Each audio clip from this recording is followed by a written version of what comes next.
आरक्षणाला सुप्रीम कोर्टानं स्थगिती दिल्यानंतर मराठा समाजातून जनक्षोभ उसळताना पाहायला मिळतोय. तीव्र भावना व्यक्त होत आहेत. मात्र या सगळ्या संदर्भात पुढच्या कायदेशीर बाजू काय आहेत, कसे कायदेशीर टप्पे असू शकतात, या सगळ्या अनुषंगानं चर्चा करण्यासाठी आपल्या सोबत आहेत घटनातज्ञ उल्हास बापट सर. सर, काय नेमके पुढचे सगळे कायदेशीर पर्याय आहेत मराठा आरक्षणाला मान्यता किंवा ते कायम होण्यासाठी? आता काही या गोष्टीची पार्श्वभूमी सगळ्यांना माहिती असणं अत्यंत आवश्यक आहे की हा जो आरक्षणाचा मुद्दा आहे हा अगदी पहिल्यापासून वादग्रस्त राहिलेला आहे. कोणाला किती आरक्षण द्यायचं वगैरे. घटना समितीमध्ये ज्यावेळी याच्यावर चर्चा झाली, खूप चर्चा झाली याच्यावर 14-15 कलमावर. आधी एक गोष्ट लक्षात घ्या की कायदे मंडळातलं आरक्षण वेगळं आणि नोकऱ्या आणि शिक्षणातलं आरक्षण वेगळं. कायदे मंडळातलं जे आरक्षण आहे ते 330, 31, 32 या कलमांखाली मिळतं आणि ते दर 10 वर्षांनी घटना दुरुस्ती करून वाढवावं लागतं. ते 10 वर्षाकरताच असतं, त्याचा पुनर्विचार होतो. नोकऱ्या किंवा शिक्षणातलं जे आरक्षण आहे ते काय एकदा मिळालं की कायमचं असतं, त्याला 10 वर्षांनी पुनर्विचार नाही आहे. हा एक मुद्दा.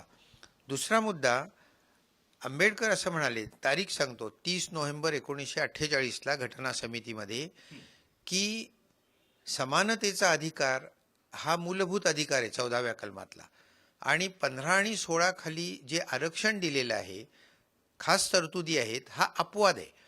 आणि अपवाद म्हणजे आरक्षण हा मूलभूत अधिकार नाही आहे, तो अपवाद आहे. त्याला प्रोटेक्टिव्ह डिस्क्रिमिनेशन म्हणतो आम्ही. तर अपवाद हा नियमापेक्षा मोठा असू शकत नाही आणि त्यामुळे आरक्षण हे 50% जास्त असू शकणार नाही. त्यावर काही सदस्यांनी असं विचारलं, पण एखाद्या राज्यामध्ये समजा 75%, 80% मागासवर्ग असेल तर काय करायचं? तर आंबेडकरांनी असं उत्तर दिलं, तरीसुद्धा आरक्षण हे 50%च राहणार, त्याहून जास्त मिळणार नाही. आता हा जो मुद्दा मांडला गेला, हाच मुद्दा इंद्रसानी केसमध्ये 9 जजेसच्या सुप्रीम कोर्टाच्या बेंचनी उचलून धरला आणि त्यांनी सांगितलं की 50%च्या वर आरक्षण मिळणार नाही आणि तेही फक्त सुरुवातीला मिळेल, प्रमोशनमध्ये मिळणार नाही. नंतर आपण घटना दुरुस्ती केली आणि आता प्रमोशनमध्ये पण आरक्षण असू शकतं. आता ही पोझिशन आहे. आता तुम्ही मला जे विचारता मराठा रिझर्वेशनचं, तर आता इथे होणारे काय की याच्या आधीच्या, मला राजकारणात अजिबात रस नाही हं, पण याच्या आधीच्या सरकारने जे सांगितलं की मागासवर्गीय आयोग जो आहे त्यांनी रिपोर्ट दिला आणि मराठा हे मागासवर्गीय आहेत असं सांगितलं, परंतु तो रिपोर्ट लेजिस्लेचर समोर ठेवलेला नाही. हा फार मोठा फॉल्ट आहे, कारण 340 कलमाखाली राष्ट्रीय लेवलला पण असाच मागास आयोग आहे आणि त्याचा रिपोर्ट ठेवावा लागतो. हे राज्यघटनेत लिहिलेलं आहे की संसदेपुढे ठेवायला पाहिजे आणि खालचा कायदा हा वरच्या कायद्याशी सुसंगत असावा लागतो. त्यामुळे महाराष्ट्र शासनाने हा रिपोर्ट जो लेजिस्लेचर पुढे ठेवला नाही, ही मोठी चूक कोणी ना कोणीतरी आज ना उद्या कोर्टात मांडणार आहे. आता हे मागासवर्गीय तसं धरलं आपण, तर मग 50%च्या वर जर का द्यायचं नाही रिझर्वेशन, तर ऑब्व्हियसली हे अदर बॅकवर्ड क्लास म्हणजे ओबीसीमध्ये येणार. म्हणजे मग हा लढा ओबीसी विरुद्ध मराठा असा चालू होऊ शकतो. मला नाव नाही घेत मी कोणाचं, पण काही मराठा लीडर्सचे फोन आले होते आणि मी त्यांना असा सल्ला दिला की तुम्ही सुप्रीम कोर्टात त्यावेळी भांडाल, त्यावेळी हा स्टे उठवायकरता तुम्ही मागा, तो स्टे उठवतील असं मला वाटत नाही. रिव्ह्यू पिटिशन जे तुम्ही करताय, रिव्ह्यू पिटिशन 99% डिसमिस होतात. तुम्हाला हे मोठ्या बेंच पुढे, म्हणजे आता 9 बेंचचं तर 11च्या बेंच पुढे मांडावं लागेल. आणि माझं असं मत आहे की हे जे 50%ची लिमिट आहे ती वाढवून तुम्ही 60-65%वर न्यावी असं आर्ग्युमेंट करा. याचं कारण असं की आंबेडकरांनी हेही म्हटलेलं आहे पण हा की निर्णय मग देश पातळीवरचाच असू शकतो, मग इतर राज्यातले प्रश्न सुद्धा आणखी समोर येऊ शकतात. येणारच सगळे एकत्र येणार इथे. कारण होणार आहे काय की आंबेडकरांचं वाक्य आहे की एखादा जो कायदा आहे तो ग्रेवयार्डवरनं चालवला जात नाही. म्हणजे 1950 साली कोणाला काय वाटत होतं ते 2020 साली वाटत नाही. त्यावेळी समाज बदलतो, आर्थिक स्थिती बदलते, अनेक गोष्टी बदलतात. त्यामुळे आत्ताच्या समाजाने जे योग्य ते बदल करून घ्यायला पाहिजे. तेव्हा 50%चं सिलिंग ते जे आंबेडकरांना त्यावेळी वाटलं ते आता 60 किंवा 65वर न्यायला पाहिजे. हा मुद्दा उत्तम वकील जर का तुम्ही नेमलात तर तुम्हाला सुप्रीम कोर्टानं पटवून देता येईल आणि तो जर का त्यांना पटला तर मराठा रिझर्वेशन मान्य होऊ शकतं. अन्यतः खूप अडचणी माझ्या मते आहे त्याच्यात. पण सर हा कालखंड साधारण किती असू शकतो? कारण आता 11 जजेसचं बेंच हे असणार आणि स्वाभाविकपणे खूप मोठी प्रक्रिया असेल. साधारण किती कालावधी लागू शकतो का ह्याच्याबाबत काही अंदाज बांधू शकतो? अंदाज नाही मी सांगत, कारण हे शेवट सुप्रीम कोर्टाचे डिस्क्रिशनचा भाग असतो. पण मला जे दिसतंय त्याप्रमाणे सुप्रीम कोर्ट अति महत्त्वाच्या केसेस सुद्धा हल्ली वर्षानुवर्ष घेत नाहीये अभ्यासाकरता.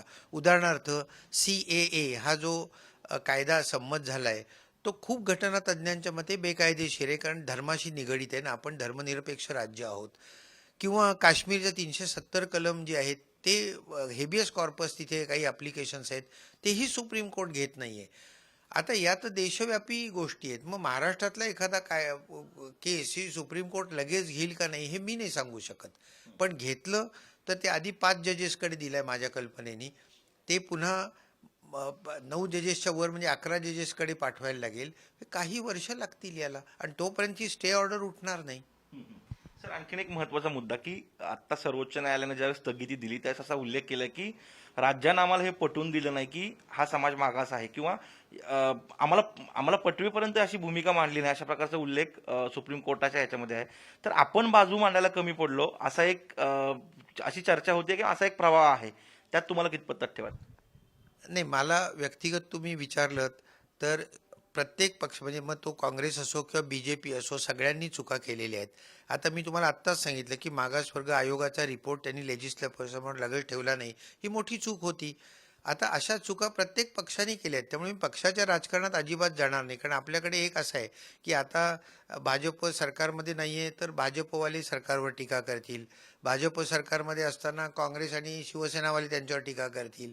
तसं करू नका. पण बाजू अजून भक्कमपणे मांडली असती तर वेगळा निकाल किंवा स्टे लागू शकला नसता, अशी परिस्थिती येऊ शकली असते. ते ब्रह्मदेव असता तरी मिळाला असता, कारण ते 50% वर जात आहे.